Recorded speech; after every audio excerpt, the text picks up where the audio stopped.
I would like po to start by saying John, the beloved, he has a very, very, tawag po dito, wonderful, glorious picture of Jesus. Amen? When Jesus was here, when Jesus was here on the earth, all the disciples saw Jesus eye level. Bakit eye level? Kasi pag nakaupo si Jesus, nakaupo sila, they're talking. John has a very unique angle.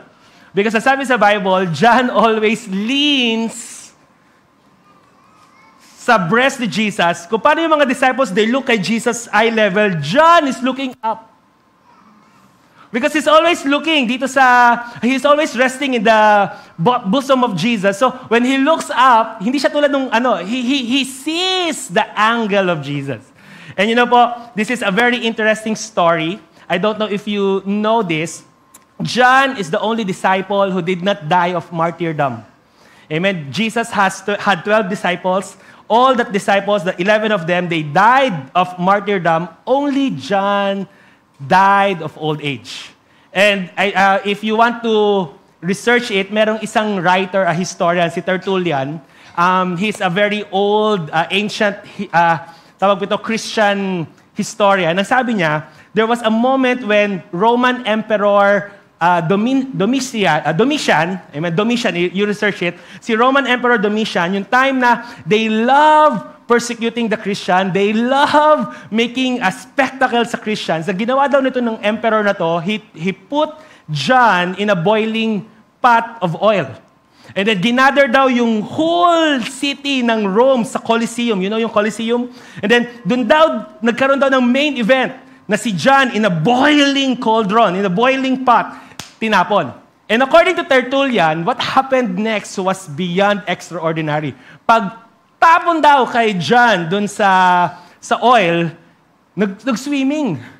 He did not die. Hindi daw na melt yung balat. And according to Tertullian, what happened next was extraordinary. All the spectators were so amazed, they received Jesus.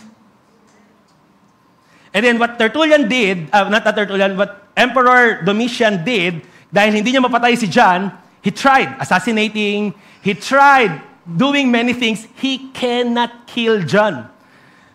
Amen? Now, sana po, I would like na i-add, alam niyo po ba na only John, sabi sa Bible, he is the only one that declared the disciple whom Jesus loved. The rest ng mga disciples, they went to their love kay God. Peter said, I will give you everything. I will commit everything. John was the only disciple who declared, I am the disciple whom Jesus loved. It is not a coincidence. The only disciple who declared sa lifetime niya na mahal siya ni Lord, the only disciple that is unkillable. The Lord is telling something. The Lord is saying something. When in this life, you decide to live not according to your love for God, but according to the love of God for you, you become undevourable. You live long. You live happy. Amen? Pag ikaw ang life mo is all about what I can give to my family, what I can give to the society, what I can give to the Lord, you will find out you will burn out quickly. But when you live life declaring, I am the love of Jesus. The reason why I have kids is because the Lord loves me. The reason why I have work, because the Lord loves me. The reason why I have the ministry, because the Lord loves me. You live long. You live happy. So what happened kay John, finally, nung si Emperor Domitian, wala na siyang magawa. He exiled, ibig sabihin nung exiled, nilagay sa malayo. He exiled John to the island of Patmos to live the rest of his days. Kasi hindi siya mapatay. Amen? Yung nga lang, ang ina-expect ni Emperor Domitian would be mamamatay sa boredom si John kasi dahil he's in the island of Patmos, no entertainment, wala pang any digital, far from society, but the Lord had the last laugh. You know what happened? When John was exiled at the island of Patmos, sabi rito, the rest of his years, every single day, dinala ni Lord si John sa heaven. Nagkaroon si John ng vision of heaven, of Jesus, what's going to happen sa future every single day. You know, the Lord is telling, it doesn't matter kahit anong gawin sa'yo ng boss mo, anong gawin sa'yo ng society, when you declare that the Lord loves you. Hallelujah. So for many years, and ito yung reason why John was able to write the book of Revelation. Amen. Yung Revelation na yon, he saw Jesus, he was transported dun sa heaven, he saw Jesus for who he is, he saw the heavens, he saw what will happen in the future. That's why he wrote Revelation. Now, dito tayo mag-start. There was an interesting, when the Lord transported John sa heaven, he had a very unique vision of Jesus. It's found sa Revelations 1, 12 to 13. Sabi po sa Revelations 1, 12 to 13, this is John speaking. Amen. When he was transported by the Lord, he was in heaven by a vision. Sabi, then I turned to see the voice that spoke with me, and having turned, I saw 7 golden lampstands. And in the midst of the 7 lampstands, one like the Son of Man, clothed with a garment down to the feet and girded about the chest with a golden band.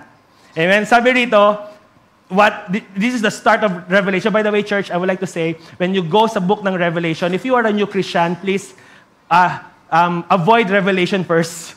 Amen. Don't go and study the book of Revelation. Go there if you are already established because malilito lang kayo. Now, yung iba, they go to the book of Revelation to know the future. The Revelation is not about what will happen in the future. Sabi sa Bible, Revelation 1, chapter 1, verse 1, the revelation of Jesus Christ. The book of Revelation is not about what will happen in the future. The book of Revelation is about the revelation of Jesus Christ. Kaya you would see there how Jesus, sabi dito sa Revelations 3, He holds the keys of David. And Jesus daw, sabi, He who opens, no one shuts, shuts, no one opens. John had a revelation. Jesus, He can open the closed doors. And He can close the open doors. Kapag inopen niya yung door sa'yo, kahit sino pa mag-close, it cannot be shut.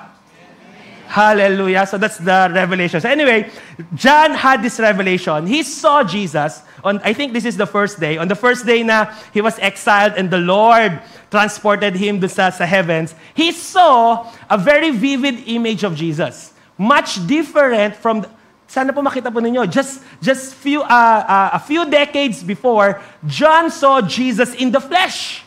Pero this time, John saw Jesus in His exalted, glorious form. And this is how he saw Him. Sabi rito, one like the Son of Man, that's Jesus, clothed with a garment down to the feet. So meron daw suot si Jesus na linen na damit from neck to the feet and girded about the chest with a golden band. Hallelujah. Amen. Meron daw naka-white all around with a golden band. Now, the band here, it's from the Greek word zone and zugos, na which pertains to a servant's garb. Amen. Yung nakita na yon ni John na may golden band. Actually, hindi siya band. Ang tawag is tawag ito, girdle. Amen? A golden girdle. Maiintindihan ng mga babae, di ba yung nag-girdle? My wife loves it. Para lalo maging... lalo siya maging fit. Amen? Minsan may ginagawa ako, darling, ipakihigpit. Taas mo. So, a golden girdle. So, Jesus daw, in heaven, has a golden girdle. Amen? I tried na maghanap. This is the best that I can see, this picture. Amen? The best, pero syempre madami pa pong mga difference dyan. But sabi rito, he was wearing from the neck to the feet, a flowing white robe, linen robe, and then may golden band. Now, yung golden band na yan, it's not decorative. Yung golden band na yan, it is used primarily by servants. So when John saw ito, hindi ko po na-prepare. This is actually in our current state. He saw Jesus in a maid's outfit.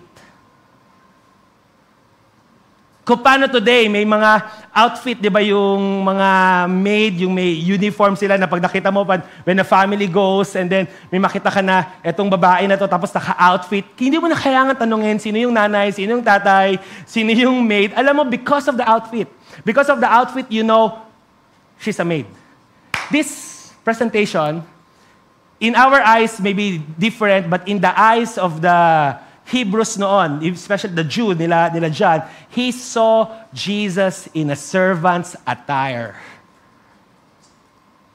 Now, it will make you question of all the things na isusuot. Right now, church, sana can you believe, the question is, can you believe this?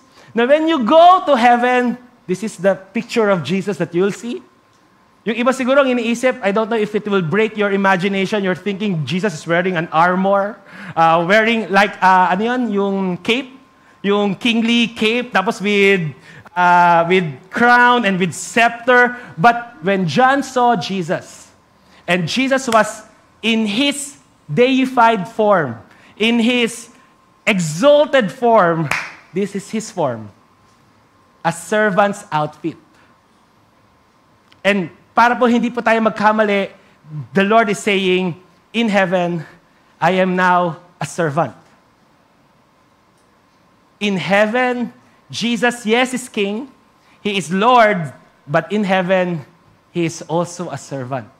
Servant, Pastor Tim. Sinong isi-serve niya? Si Lord. Yes, Lord, but also to serve you. Unahan ko na ngayon. Jesus, right now, is in heaven, having a servant's attire, because He is saying something sa'yo. I want to serve you. I want to serve you. Now, we're gonna, I am praying kay God how to expound on this para po, sabi ko, Lord, paano mo ibinigay sa akin because this is so glorious. Amen. Right now, I just would like to declare, pwede ba sabihin mo sa katabi mo, si Jesus pala is wearing a servant's garment in heaven? Amen. And pwede ba, again, baka yung iba magulat dito, Jesus is a servant right now. Jesus is a servant, a forever servant.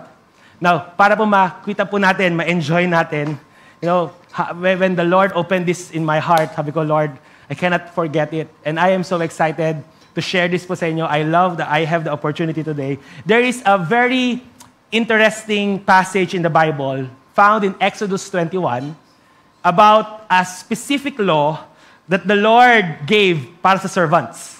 Amen? Even yung law para sa servants, meron si Lord na very specific. And siguro yung iba, when I read this before, sabi ko, Lord, ba't kailangan pa? Why do you need even pagiging servant? Kailangan mong ilagay. Until the Lord showed me it's all about Jesus. Amen? Everything sa Bible is all about Jesus. Exodus 21, verse 1 to 6. Ito po yung babasahin natin today. Amen. Anak, sa New King James Version. Now, these are the judgments which you shall set before them. Verse 2. If you buy a Hebrew servant, he shall serve 6 years. Na sana po maintindihan po ninyo, during their times, kapag a person becomes bankrupt and becomes in debt, pag wala na siyang pwedeng ibenta, wala na siyang pwedeng isanla, meron siyang last option. Ang last option niya, isanla yung sarili niya. Ibenta yung sarili niya. Amen? Kaya nga po yung kay Elisha, yung may isang babae na merong mga creditors, pinagkakautangan ng kanyang husband, paparating kasi kukunin yung kanyang mga anak, pambayad utang. So during nung time nila, the Lord allowed it na pagka baon ka sa utang, please, hindi po ngayon effective sa atin today. Amen. Baka may pinagkakautangan kayo dito ngayon. Uy, pwede ba, sister? Ako na lang ang pambayad sa utang ko sa iyo. Amen. Pero during their time, they can allow themselves to be, they can sell themselves as slaves. Pero not for forever. Sabi rito, if you buy a Hebrew servant, he shall serve 6 years. 6 years only. And in the 7th, he shall go out free and pay nothing. Wow, what grace ni Lord. Amen. Pag binenta mo yung sarili mo, as a slave, only for 6 years. Because on the 7th, which is the day ng rest, wow. Church, kapag naranasan mo to rest, that's the time you cease being a slave. So, yung servant daw, mag-work lang for 6 years, and then on the 7th, he will be free. Amen? He shall go out free and pay nothing. If he comes by himself, he shall go out by himself. If he comes in married, then his wife shall go out with him. Verse 4, if his master has given him a wife, and she has borne him sons or daughters, the wife and her children shall be her masters, and he shall go out by himself. Now, medyo may interesting truth dito. Sabi raw, when the servant, when the Hebrew man sells himself, pagka binenta niya, hindi lang siya, kasama yung kanyang, kasi ganun kalaki yung kanyang utang, hindi ma-cover ng isang tao, kailangan pati yung kanyang asawa, kaya yung anak. The good news is this, after 6 years, lahat sila lalabas. Siya sa kayong family niya. Pag pumasok siya single, lalabas siya na single. Pag pumasok siya na married, lalabas siya na married, lalabas siya na may family. The amusing part comes sa susunod. Kung he comes in single, and then pagdating niya dun sa household ng kanyang master, may nakilala siya na fellow slave. Tapos yung fellow slave na yon, nagkainlaban sila, kinasal sila, pinayagan sila ng master na maging silang mag-asawa, nagkaroon sila ng pamilya. Sabi rito, when the time na he will go out free, siya lang yung lalabas na free. He's the only one who will go out free. The wife and the kids will remain. Hallelujah. Amen. Sabihin mo, unfair. Unfair naman. Pero wow, this goes so wonderful. Amen. Let's proceed. Verse 5. Sabi, but if the servant plainly says, I love my master, my wife, and my children, I will not go out free. Verse 6, then his master shall bring him to the judges. He shall bring him to the door or to the doorpost, and his master shall pierce his ear with an awl, and he shall serve him forever. Ang sabi is this, again, pag pumasok siya, he comes in single, he goes out single after 7 years. If he comes in married, he goes out married after 7 years. If he comes in single, gets married, starts a family, when he comes out by himself. But there's a provision. Sabi doon sa binasa natin, verse 5, if the servant says, I love my master, I love my wife, but when I leave, what is to say what will happen to my wife because she's a slave? So, I love her so much. So, meron silang option. What is their option? Sasabihin nung slave dun sa master, I love you, my master, and I love my family so much, I will forfeit my freedom. I will forfeit. I will serve you forever. Sasabihin nung master, are you sure?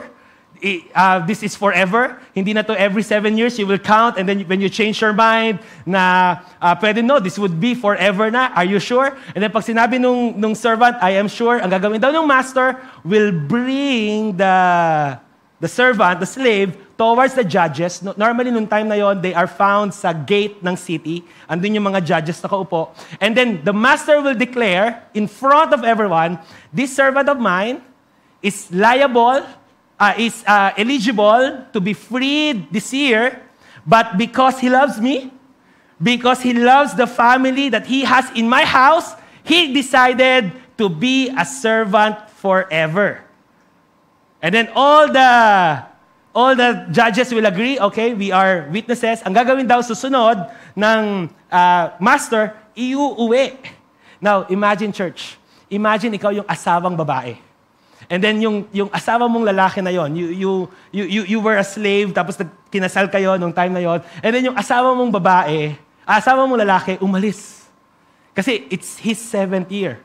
Imagine yung trepidation na meron yung wife. Will he come back?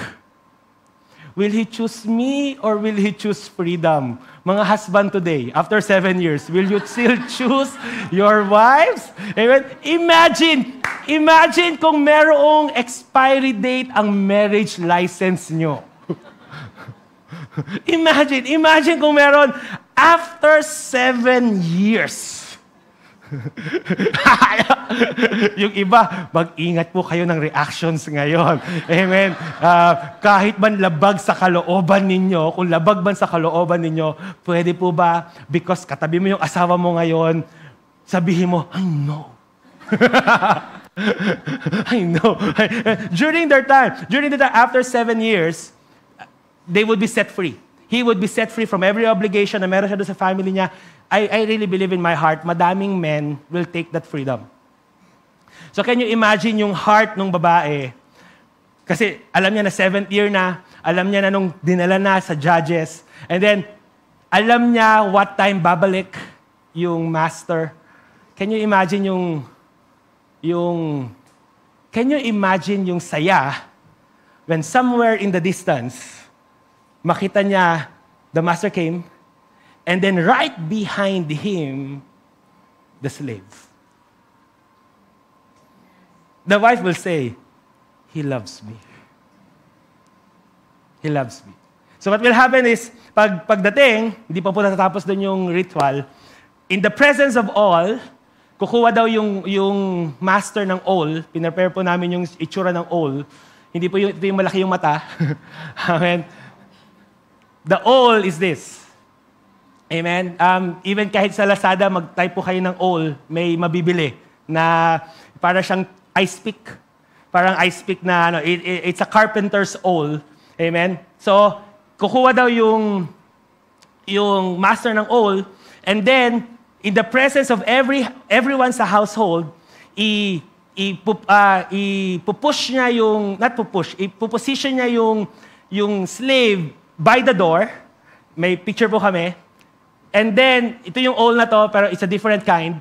And then, ipipierce daw, ididikit nung slave yung kanyang tenga dun sa door, and then the master will pierce. Right through. Walang anesthesia, walang anything. Grabe pala dati para iparamdam yung pagmamahal sa babae, no? Sakit. Amen.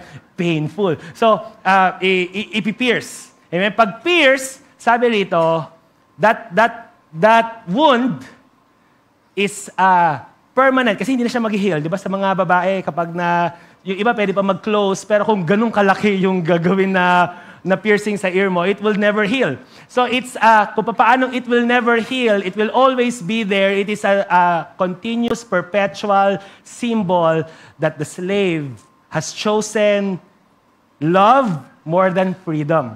The slave has chosen the wife more than the freedom. Can you imagine yung babae? Pagkuwari natutulog na, after all of this is done, tapos nakita niya yung asawa niyang lalaki, tapos nakita niya yung butas, yung hindi ka mandidiri, you know what will happen is, that is a sign of love. Yung a sign na, pwede siya, he could have left. He could have gotten a new family, but he chose me. Amen. Pastor Tim, it's so wonderful. Asan si Jesus dyan? Amen, asan si Jesus dyan? I pray you so already. I pray you so already. You know, yung verse 6, kanina, sabi nito, ito daw po yung mga dapat gawin. Pag yung daw servant, in spite na he can be free, decides, because he loves his wife, he loves his master. Sabi niya, I will not go out free. Sabi nito, then his master shall bring him to the judges.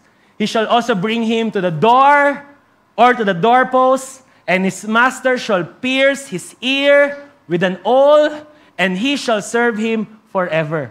You know, every highlighted word there speaks of the cross. You know, when Jesus died, sabi sa Bible, he was led to the judges. When he was being crucified, he was led outside the gate ng Jerusalem, which is kung nasaan yung mga judges. Tapos, sana po pakinsinin nyo, door, ear, awl. Amen? Meron tayong ipapakita dito. You prepared the awl, the ear, the door. The awl, kanina, if you see yung picture ng awl, it's like a nail. And then the ear, it represents the flesh of Jesus. Then the door, which is made of wood, kung paano yung flesh ipipierce right through the wood. The flesh of Jesus was pierced right through the wood. The cross is a statement from Jesus. I could have gone free, but because I love my wife, I will be pierced. Hallelujah! Oh, I love it. Amen. Ako po na in love kay Jesus. Amen. Jesus, sabi rito, I don't know if you are aware, on the Garden of Gethsemane, sabi po rito, when the Lord allowed Jesus to see all the things that will happen sa Kanya, did you know that was a very crucial time? Jesus could have aborted. Jesus could have said, Lord, it's too painful. It is too difficult. It is too hard. Can I go home? And the Lord will take him home. But yung Garden of Gethsemane niya was a decision like the slave. I'll go through. I'll go through with it. And the cross was the declaration kung paano yung slave pinierce. Can you imagine naka-lay yung ear ng slave? When the earlobe is pierced, the blood will flow dun sa door. The very picture when Jesus was being nailed at the cross, this was written, yung binasa natin, the law for servant was written because it was pertaining to the future that will happen. And kung paano pinakita dun sa law for servants kanina na binasa natin, yung pag-allow nung slave na i-pierce siya was a mighty declaration. I could have chosen freedom, but I choose you. The Lord is telling us, I could have chosen freedom. I could have made another one. I could have chosen someone, another. I choose you. Hallelujah. And right now, sana makita ninyo, pag nakikita niyo yung piercings ni Jesus, alam niyo po ba, even today, in heaven, it did not get healed. Amen? When Jesus rose from the dead, tapos nagpakita siya doon sa kanyang mga disciples, everybody believed. Then Thomas, ang sabi ni Thomas, wala siya doon, absent. Kaya wag kayong a-absent sa church.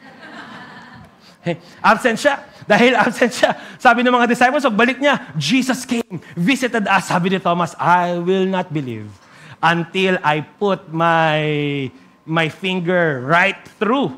Grabing ang ano ni Thomas. Ako, di ko kaya. Parang gusto niya, hindi lang po yun na, even sa side daw, I'm not content until I put my finger through the wound and through. And then the next Sunday, yun lang naman po ang glorious part din. Kung absent ka ngayong Sunday, may next Sunday ba? Amen. The next Sunday, they were all gathered around. Jesus came again. And then sabi ni Jesus, Thomas, here are my wounds. And Thomas put his finger right through dun sa nail, pierced hand ni Jesus, and even here. So what does it say? Na even Jesus today, glorified, lifted up, He is right now in a glorified body. He still has the nails. And you know, church, that's what the Lord intended because He wants you. Kung paano yung kanina, sabi ko yung babae, pag natutulog sila and she sees the pierced ear, she would say, this is how much He loves me. You know, when you see the pierced hand of Jesus, yung kaninang communion, di ba sabi what is communion? Communion, sabi ni Jesus, this is my body broken for you. Yung broken na yon is pierced. Kaya nga actually yung original na bread na supposed to be pang ano natin, it's a matzah bread. Yung matzah bread, madaming mga butas yon. Hindi na natin magawa kasi medyo mahal kapag buong matzah bread yung kakainin natin. Pero during their time, kapag they will do communion, it's a matzah bread puno ng piercing. Because Jesus said, I want you to remember my piercings. I want you to remember the holes. I want you to remember how I chose you. I could have gone free. I chose you. Hallelujah. Tapos sunod. What will happen sa servant? After ma-pierce na, what will happen? Will be a servant forever. Will be a servant forever. He will not get free anymore. Servant forever. Let's go back. How did John saw Jesus? How did John saw Jesus? He was in a servant's attire. And yung attire niyang yon is from now until forever. Why? Because in His love for you. Oh, hallelujah. In His love for you, He allowed Himself to become a servant forever. Lagay natin yung picture natin kanina uli, anak. Jesus did not wear this in heaven. Hallelujah. Jesus does not wear this in heaven because feel niya. Jesus does not wear this because wala siyang damit. He is wearing this as a testament. I chose you. He is wearing this today in heaven as a declaration. Kaya po, He could have gone free. He could have become God and not man with any piercing. But I came here to show my love for you. Oh, I pray, church, right now, that the Lord, come on, can we give the best clap offering to our God today? He loves you. He loves us. Amen. Amen. I was thinking yesterday kung paano ko pa pwedeng sabihin how ang mga example, pero sabi ko, Lord, even kahit ako na lang po. Now, much is said about the Father's love. Amen? Pag pinag-uusapan natin yung Father's love, somehow meron tayong vivid imagination because meron tayong Father who loved us or meron tayong idea of a Father who loves us.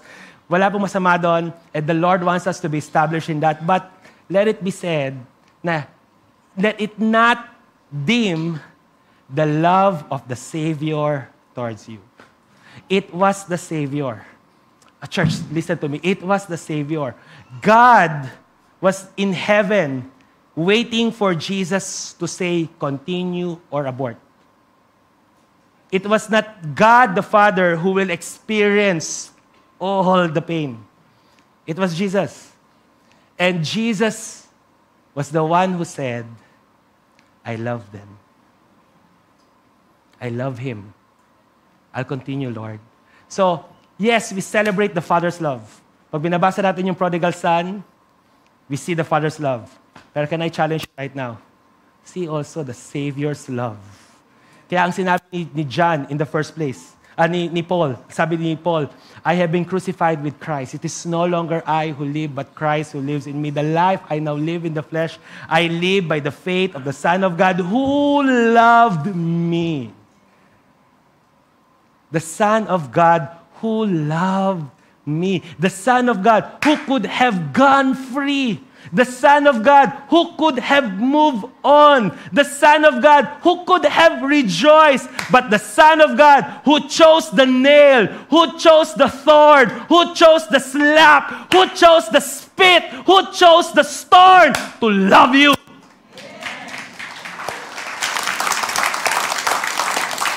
The Son of God who loved me.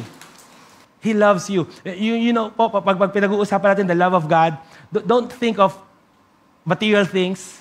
Amen. The love of Jesus, think of the cross. The cross is His way to love you. And now, eto church, now that He has proven it, now na He is pierced, anong sabi rito? He is a servant forever. Servant for what, Pastor Tim? Servant for what purpose? To serve you. Amen. To serve you. When the servant came and chose to be nailed dun sa door, alam nung wife kung ano yung declaration nun. Ay, paglilingkuran na niya ako habang buhay. Isn't it amazing na I love what I'm about to say? You do not have just a Savior. Baka yung iba sabihin, magulat dito. You have a servant. You have someone who is willing, who loves, excited to serve you. To serve you. Ulitin ko. Kailangan kong, church, do you know, na Jesus right now wants to serve you? Do you know that Jesus right now is an eternal servant for you? You know, when I was preparing this message, the Lord was saying, anak, this is your climax. This is the main thrust ng message mo. Ask them, would you allow me to serve you? Not just servant. Oh, hallelujah, we're going there. Would you allow me to serve you? Now, madami sa inyo would answer kagad, quickly, yes. Pero let's know. Actually, in reality, we don't allow Jesus to serve us. Not only do we not know na He is our servant, we do not really allow Him to serve us. But right now, the Lord is telling us right now, anak, I want to serve you. Matthew 20, 27 to 28 declares this. Sabi, Matthew 20, 27 to 28, Jesus did not come to serve, but to serve. Amen? Sabi, and whoever desires to be among you first, let him be your slave. Verse 28. Hallelujah. Just as the Son of Man did not come to be what? Church, again. The Son of Man, Jesus came from heaven to earth. He did not come to what? To be served. He did not come to be served. Husbands, hallelujah, husbands who bore the image of Jesus. Can I tell you right now, husbands who are the head, we did not become husbands to be served. And all the wives say,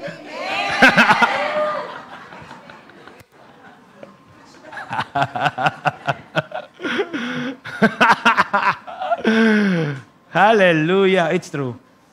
Can I say it? It's true. When you see a husband na mas nagpapalingkod, I don't want to generalize, but when you look closely, that husband does not see Jesus. Because ang sabi sa Bible, the more you see Jesus, you become like Him. Sana sagutin ng asawa ko because in my mind, I'm serving her. In my mind. Yesterday, I was, wow, thank you, Lord. Hallelujah. Thank you, Lord. Kahapon, I was doing my message. I was ganyan. And then, ang sabi niya sa akin, darling, alis lang ako. Sabi niya, alis lang ako because kailangan ko bilan ng gamit si John sa guitar pusher. Sabi ko, sino kasama mo, darling? Ako lang mag-isa. Sabi ko, samahan kita. No, darling, nagtuturo ka, nag-aaral ka, I don't want to disturb you. It's me, it's my fault. Parang sabi niya, I was supposed to do it in the morning. Sabi ko, no, darling, pasalamat siya. I was, nung time na sinabi niya sa akin, nandun ako sa, the Son of Man did not come to be served, but to serve. But no, I told her, I said, no, darling, I'll be coming sa'yo. Sabi niya, darling, no need na. Pagdadrive kita. Ako magdadrive. Ako mag-iintay nung car. Sabi ko, I know na walang parking doon, so I would wait for you. You know what? Yes. I'll say it. Amen. I'll say it. Husbands who sees Jesus, kung paano si Jesus sabi dito, the Son of Man did not come to be served, but to serve. Amen. Husbands. Amen. I believe in my heart na yung iba ba gusto nang umalis? I really believe in my heart. You would find more when the husband becomes a willing servant. Na maging love language ng husband is to serve. Hallelujah. Yung sa ba tayo napunta? Amen. Anyway, ang ganda ng tingin sa akin ng mga wife. Amen. Ang ganda ng tingin sa akin ng mga wife. Ang pangit ng tingin sa akin ng mga husband. Amen. Husbands, our time will come. May message uli si Lord sa atin. Amen. Lalo na yung wife, submit to your own husband as to the Lord. Amen. Ang sabi po sa Bible, when you submit, more favor is released. And all the husbands say, Amen. Hallelujah. Anyway, just as the husband, the Son of Man, just as the Son of Man did not come to be served, but to serve and to give His life a ransom for many. Sabi dito, Jesus did not come to be served. He did not come. He came to serve. Church, I want to say it. I don't want to miss it. Madami sa atin, we're so preoccupied serving God. We're so preoccupied. May mga nakausap ako when they say, oh, at least you found a church where you can serve the Lord. Yun ang salita nila ng church. Oh, at least now you can serve the Lord. We are so preoccupied. Pero sabi ng Bible, the Lord is not really into your service. God is into serving you. It's not supposed to be, now you found the church. na you can serve God. No! It's supposed to be, now you found a church where Jesus can serve you. And can I tell church, if you are going to serve God, the most amazing thing a servant can do is, it's a servant who is fully served by Jesus. You know, please don't come and serve the Lord when you have not yet experienced Jesus serving you.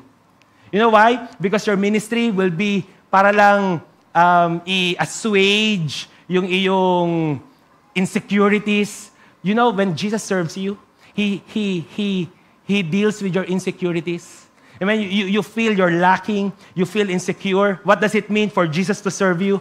Jesus is saying, anak, don't feel insecure. You know, they may reject you.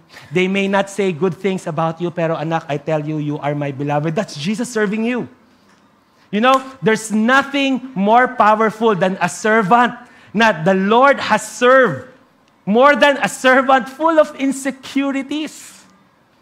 When a servant is full of insecurity, when they stand dito sa church na to, sa stage, and then pagwari pag may compliment, oh, hallelujah, thank you so much. Pero pag walang compliment, hindi na ako pinansin, hindi na na-appreciate what I have done, I am not doing it. You know what? Be served by Jesus first. Let Jesus serve you first. Before you enter any service, may you experience the Lord Jesus serving you. I love what I said. Hallelujah. There's nothing more attractive than a pastor who is secured. You know, insecure pastors will say this, I'm the pastor of this church, makinig kayo sa akin. But, you know, a pastor who has been served by Jesus, ano yung serve na yon? Everyone has insecurities. I have insecurities. Pero you know, when you allow Jesus to serve you, hallelujah. Ito yung sinasabi ko kanina. Sabi ko, we are so quick to say, yes, I allow the Lord to serve me. Pero, di ba, pagkwari, you feel rejection, we feel rejection. Many times, what do? We run to things we know para ma-feel natin na accepted tayo. Yung iba, pagkwari nakaramdam ng rejection, they run to work. Magpo-focus sila sa trabaho. O, hindi nyo ako pinapansin sa bahay, hindi nyo ako binibigyan ng importansya. Sige, buti na lang may trabaho ako. Doon na lang sa trabaho na lang ako magpapakalulong. Sa trabaho na lang ako You know what? That was an opportune time for Jesus to serve you. And can I tell you right now, right at that moment, that the time you felt inadequate, the time you felt insecure, do you know na Jesus as your eternal servant is right there, wanting to embrace you and say, ako anak, ako, I will never leave you. But ito yung sinasabi ko, many times, the truth is this, we are not willing to be served. We are still preoccupied, no. Hindi nyo ako pinansin. Dahil hindi nyo ako pinansin, humanda kayo, magtatrabaho ko ng maigi. Pag ako umasenso, babalikan ko kayo. It's true. But do you know na in that moment of rejection, in that moment that you felt nobody loves you, you felt nobody is by your side, you felt na you are all alone, do you know na your eternal servant is right there? Hugging, embracing, and saying, okay lang yan anak, sige, no problem. Huwag mo nang pansinin kung hindi ka pinansin ng asawa mo, naghugas ka ng pinggan. Kasi kanina sinabi, a husband serves, so you went, and then naghugas ka ng pinggan. Instead na matuwa sa'yo, pinagalita ka pa nung asa, come here. It's true. The truth is this, Jesus wants to serve you. Jesus wants to serve you. Jesus is a servant right now. The cross enabled him to serve you. He was looking forward. Yes, it will pain him a lot. Yes, he will suffer a lot. But he was looking forward sa cross because through the cross, he would be able to serve you. Before the cross, he cannot. Before the cross, because of your sin, kahit anong gusto niyang takbo sa'yo at tulungan ka, he cannot embrace you because of your sin. But that's why he was looking forward sa cross, because on the cross, when the sin is dealt, every time you fall, every time you are in a mess, every time na you feel garbage, every time you feel lucky, he can run. Can embrace. He can yung binasa natin last week, dove eyes, with lips of lilies, he can now say those gracious words. He loves to do it. He wants an opportunity to do it. But the question is this, will you allow me, anak? The reason why I'm asking, because many times you don't. Many times you're so preoccupied. Many times, when you feel rejection, ang una mong tinatakbuhan, yung asawa ko. Una ko tinatakbuhan, yung anak ko. Ito pa ginagawa ng iba. Alright? Hindi ka pinansin ng isa mong anak, buti lang may pangalawa. Di ba, right? Right? Parents, we do it. Amen? We do it especially when we feel rejected by the eldest. I'm not rejected by my eldest. I'm not rejected. We do it. You say na ganito, okay, sige. Okay lang, andyan ka. Okay, I'll pour this love that you rejected to my secondborn. You know, the problem is this, that secondborn will also disappoint you. Pwede ngayon, gusto ka niyan kasi bata yan. Pero when it gets older, when it becomes a teenager, and it becomes secluded, it becomes when he or she when he or she becomes a grown man, he won't like you anymore. What now? Even at that time, Jesus is there wanting to serve you. If you will allow, if you will open your heart, if you, in the moment ng rejection, in the moment na you feel lacking, hindi pwedeng hindi. Can I say this, church? Hindi pwedeng hindi. Hindi pwedeng hindi. Your Jesus is so alive. Your Jesus is so alive. Here we go. There was a moment in my life na, I was so down. I was really so down. There was a moment in my life I was so down. Yung sinasabi ko, rejected, embarrassed, may moment in my life na nagkaroon kami ng riff ni Pastor Efren. Amen. Lagi naman. Amen. And it's normal. Amen. And please, sana po wag niyo po makita. I remember this event. I'll not tell you the details. My wife, in her wisdom, sabi ko, I agree with that. I will not tell you the details because I don't want na ma-touch ko yung history ni Pastor Efren. But just would like to say na there was a moment in our life na it was a big rift. Kasi talaga, it was a big rift. May nangyari talaga. My mom is there. Amen? Nung time na yun talagang, ang nangyari na lang is this. After that event, I went home. Pag went home ko, sabi ko sa asawa ko, darling, cannot take this anymore. I'll go out, let's go out to church. I cannot take this anymore. I was crying na nun. I think that was the first time that you saw me crying. No? Parang I was crying noon. Sabi ko, I cannot take this anymore. Sabi ko, masyado na to. Sobra-sobra na to. Let's leave the church. Tapos sabi ko sa wife ko, I went dun sa bathroom. Tapos medyo humihikbi ako nun. Tapos I was holding yung sink. And then my wife was caressing yung aking back. So I was angry. I was embarrassed. Every single thought. Tapos nung night, talagang I cannot sleep. Galit na galit ako. I was saying, Lord Jesus, I just need you. I just need you. I just need you. I need you, Lord Jesus. I need you. Yun sabi ko, Lord, I need you. I need you. Kahit, you come to that point na kahit anong sabihin sa'yo ng tao, parang hindi enough. Parang hindi enough. My wife was saying, darling, I'll be with you. Kami ng family mo will be with you. Saan mang magdesisyon, whatever you say. And I appreciate it. Pero yung may mga times na the words of man is not enough. na there's something. And I was there, I remember, naka-cover yung blanket ko, and I was just saying, Lord, just need you. This time, I'm going to make a big decision, Lord, today. Tapos, biglang nag-alert yung message ko. It was Kuya Tani. Tapos sabi niya, Pastor Tim, sabi niya, narinig mo na yung message ni Pastor Joseph Prince.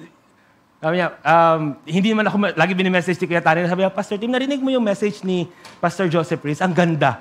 Tapos sinedya sa akin yung link. So, ganyan ako. Tapos I pressed it. This was the link. Just 3 minutes. God. Next verse.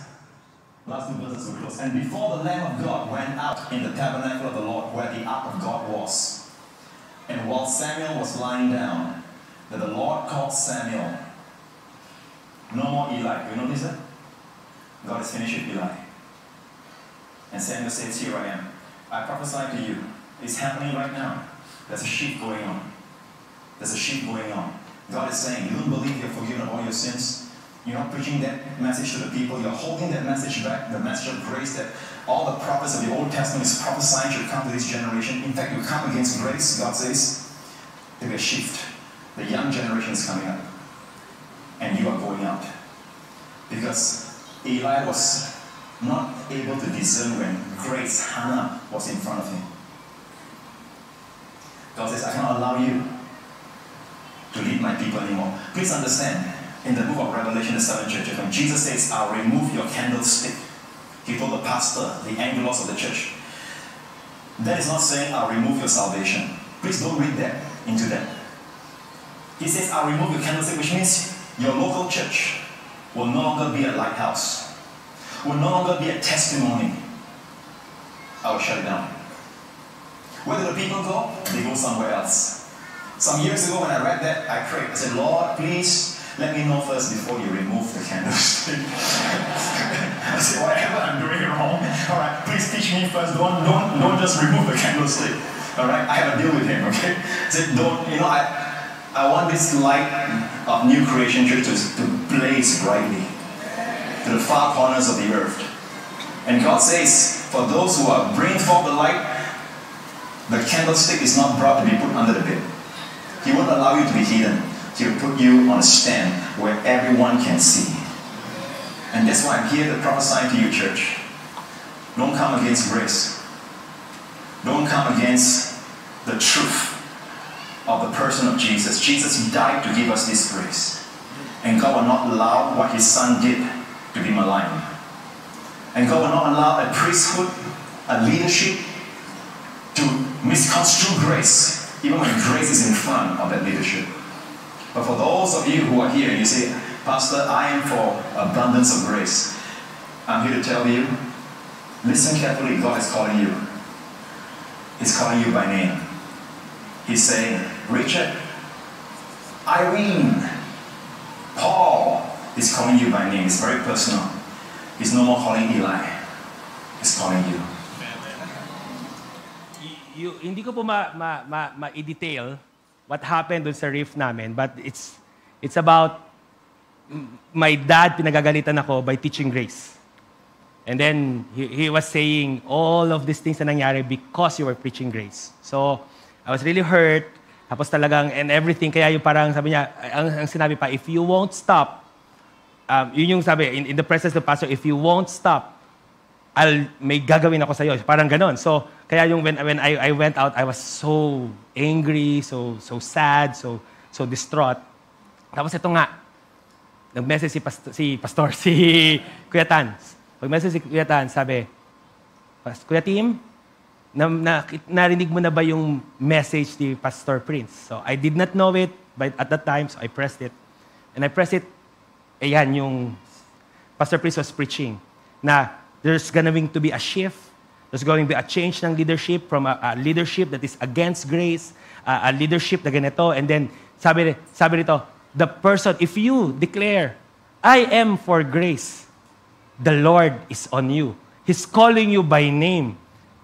Richard, Irene, Paul. Pangalan ko po, Paul Timothy. Baka po hindi alam ng lahat. Ang alam lang, Pastor Tim.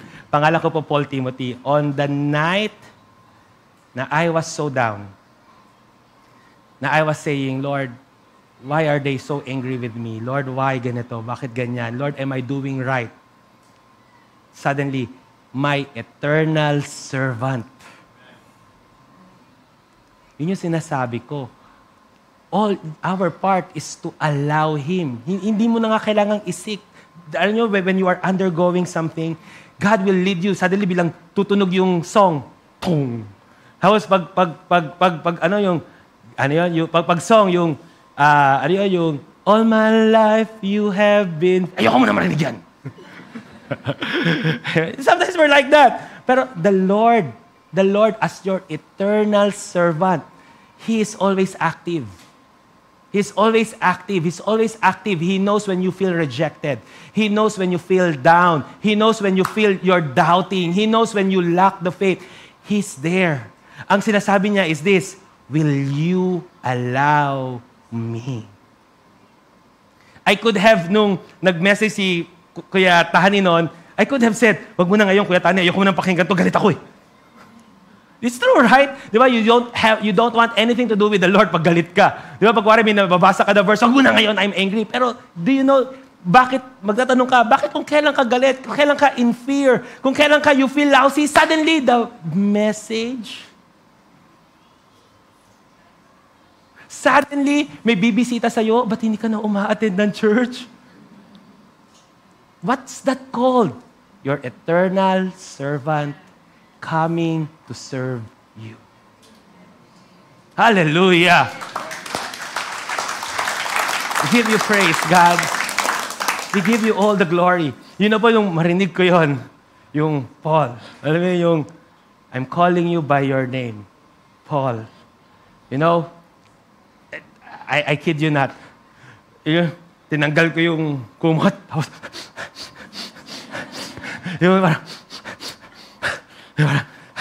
Tapos, darling, stay tayo rito.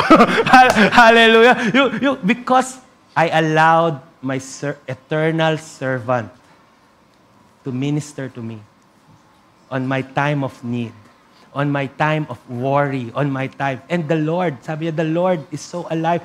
Ganon din siya sa inyo. And please, huwag kayong ganito. Kailangan, Lord, katulad do Pastor Tim, dapat ganun din. No, God will use your child. Hindi mo manapansin minsan, pag you feel rejected, suddenly there's a child running to you and then hugging you na mas tightly. Tapos, pwede mong sabihin, ito yung we don't receive it, yung we associate it as nagkataon lang. No, it's your eternal servant reaching out to you.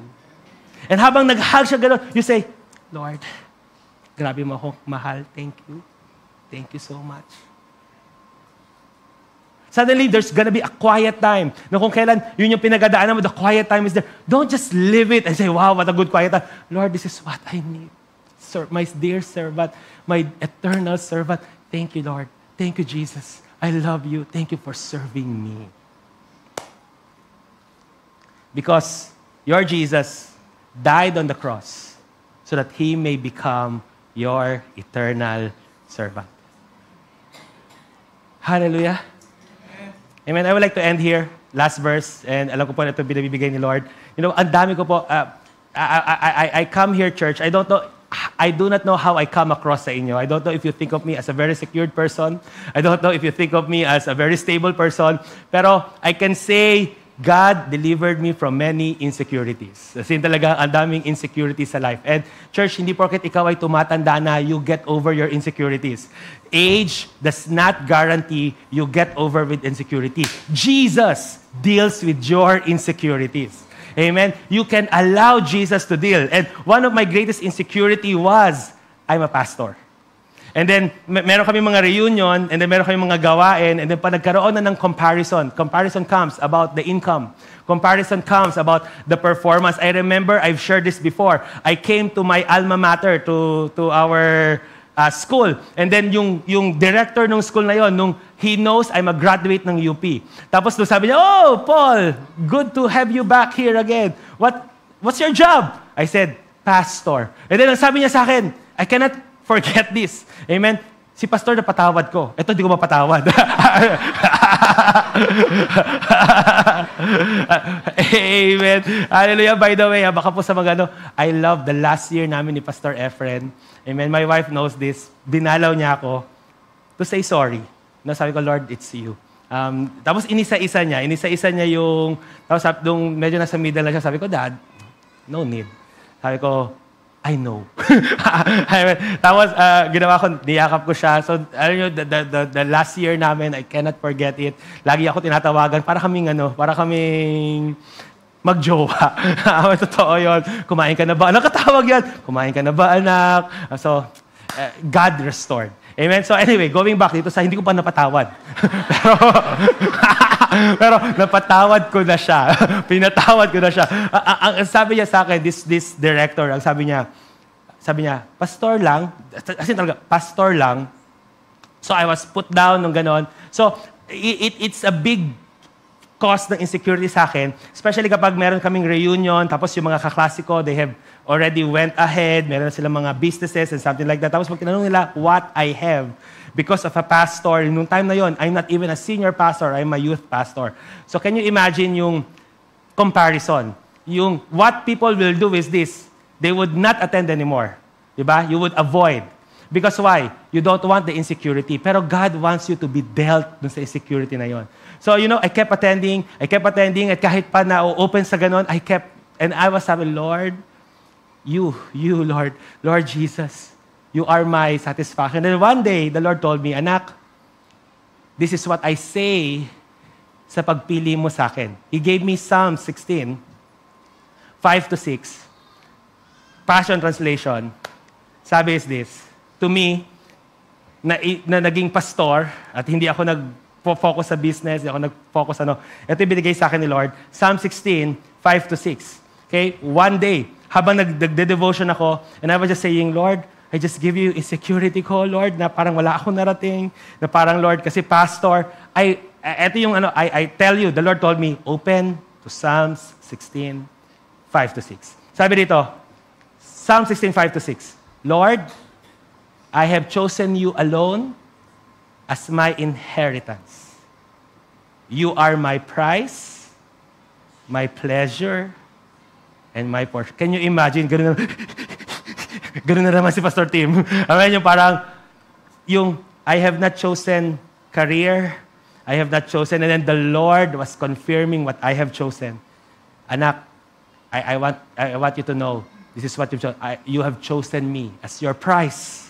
Yung iba, ang price nila is what? Legacy. Yung price nila, millions. Ang price nila, work. Pero sabi ni Lord, you have chosen me as your prize. You have chosen me as your pleasure. Yung iba, they find pleasure, I'm a CEO of the company. I have 5 million in the bank. I have 2 cars. They find pleasure. Pero, my pleasure is, Lord, I'm your pastor. Sabi, you have chosen me as your pleasure and my portion. I leave my destiny and its timing in your hands. Verse 6. Your pleasant path leads me to pleasant places. I'm overwhelmed by the privileges that come with following you, for you have given me the best.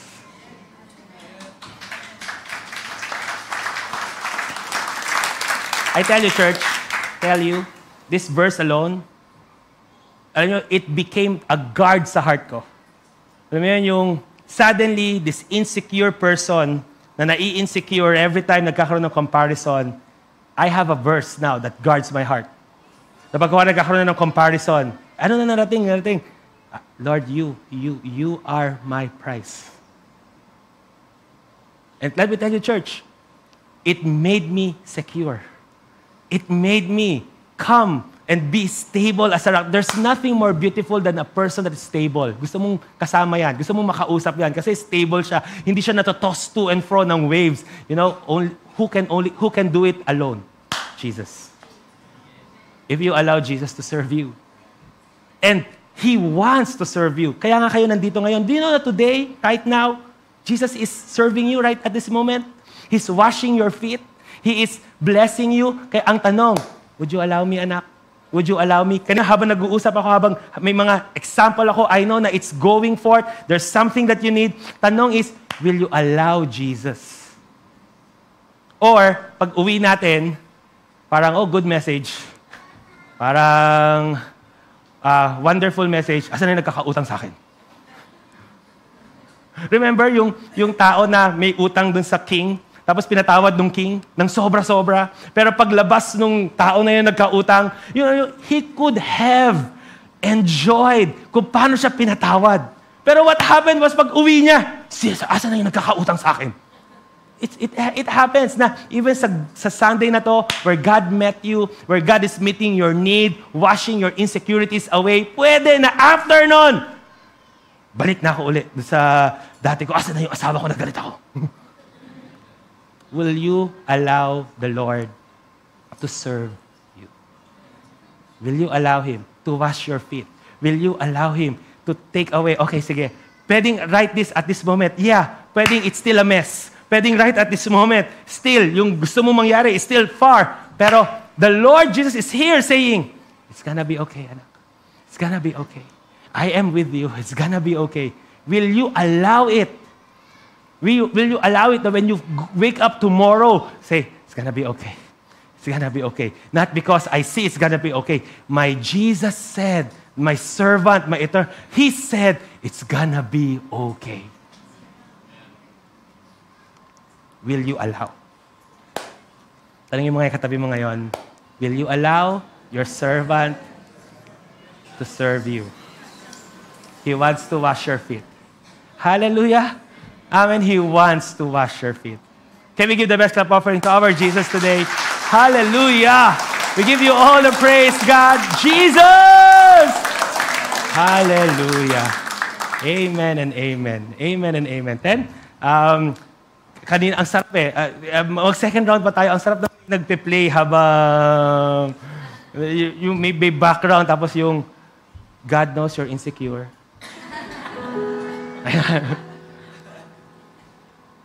God knows you're rejected. He loves you. Hallelujah. But you know what, church? He's here. He's here. He's washing your feet. You know, when Jesus washed the disciples' feet, it was full of dirt. You know, dirt speaks ng dirt ng mundo. The things that make you feel unclean. Diba? Pag dirty yung feet mo, you feel heavy. Those are the things Jesus said, I'll wash. Today, this Sunday is a special Sunday.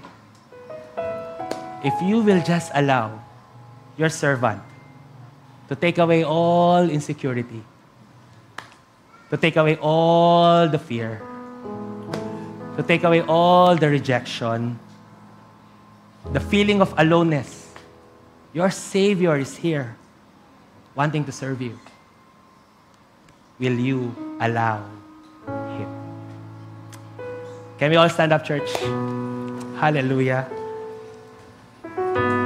Wow. Wow. I sense it. So wonderful. So good. Can we lift up our hands towards our Jesus today? Lord Jesus, we thank you for choosing me. You had an opportunity, Lord, to abort saving me, but you chose to proceed. That's how much you love me. Today, you are there in heaven, wearing a maid's uniform, so that you can say, tell me, you are here to serve. So Lord, as I lift my hands to you, every issue of life, every insecurity, every doubt, I give to you. I allow you, my Jesus, to wash my feet, I allow you to wash away the dust of rejection. I allow you to wash away the dust of doubt. I allow you, my Jesus, to whisper words of love. Thank you for calling me. Thank you for never giving up on me. Thank you, for I know that all things work together for good because you love me. Thank you that you are working all things, Lord, towards my good. Thank you. My future is bright because you are at work. I allow you, Jesus, to fill my heart. I allow you, Lord, to fill my heart with faith.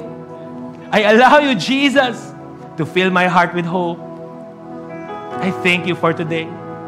Thank you for allowing me to see. You are my eternal Savior, one who is willing to serve me. I bless you. Give you all the glory. In Jesus' name I pray. Amen and amen.